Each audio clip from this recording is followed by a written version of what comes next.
कैलाश पर्वत पे बैठा देखो मेरा शंभुनाथ रे, चिलम धराए पी रहा है, भांग के भोला साथ रे, भांग के भोला साथ रे।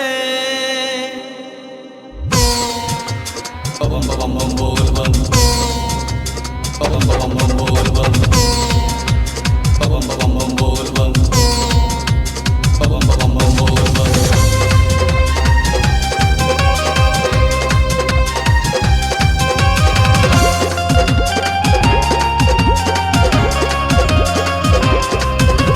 तेरा बोला मेरा बोला, तेरा बोला मेरा बोला, तेरा मेरा मेरा तेरा सबका बोला शंभू नाथ रे। मेरा बोला तेरा बोला मेरा बोला, तेरा मेरा मेरा तेरा सबका बोला शंभू नाथ रे। मैं महाकाल का भक्त रे, मैं महाकाल का भक्त रे, मैं महाकाल का भक्त रे, मैं महाकाल का भक्त रे। ओम नमः शिवाय, ओम नमः शिवाय, ओम नमः शिवाय, ओम नमः शिवाय।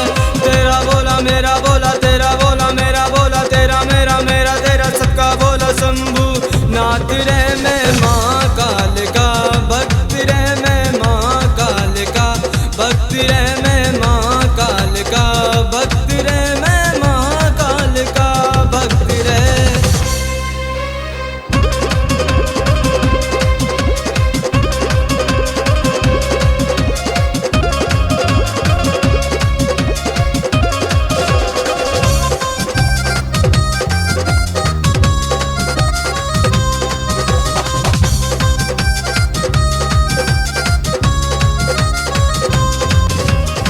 तेरा जैसा कोई ना बोला इस जगत में नाही, दुश्मन तेरा नाम सुन के गुप्त हो जाए कहीं। तेरा नाम का चलता सिक्का भक्त तेरा कभी ना झुकता, चारों तरफ हो जाए धुआं भक्त तेरा चिलम जब उठता हो। तेरा जैसा कोई ना बोला इस जगत में नाही, दुश्मन तेरा नाम सुन के गुप्त हो जाए कहीं। तेरा बोला मेरा बोला, तेरा बोला मेरा बोला, तेरा मेरा मेरा तेरा सबका बोला शंभू नाथ रे। मैं महाकाल का भक्त रे, मैं महाकाल का भक्त रे, मैं महाकाल का भक्त रे, मैं महाकाल का भक्त रे। ओम नमः शिवाय, ओम नमः शिवाय, ओम नमः शिवाय, ओम नमः शिवाय।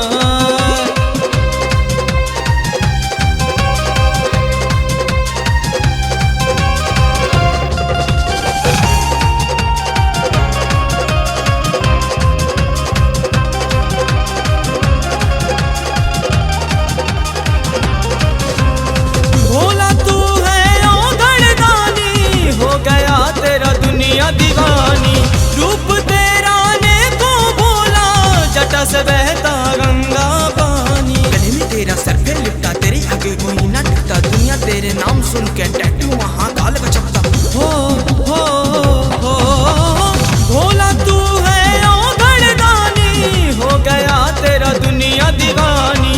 रूप तेरा ने को बोला, जटा से बहता गंगा पानी। तेरा बोला मेरा बोला, तेरा बोला मेरा बोला, तेरा मेरा मेरा तेरा सबका बोला शंभू नाथ रे। मैं महाकाल का भक्त रे, मैं महाकाल का भक्त रे, मैं महाकाल का भक्त रे, मैं महाकाल का भक्त रे। ओम नमः शिवाय।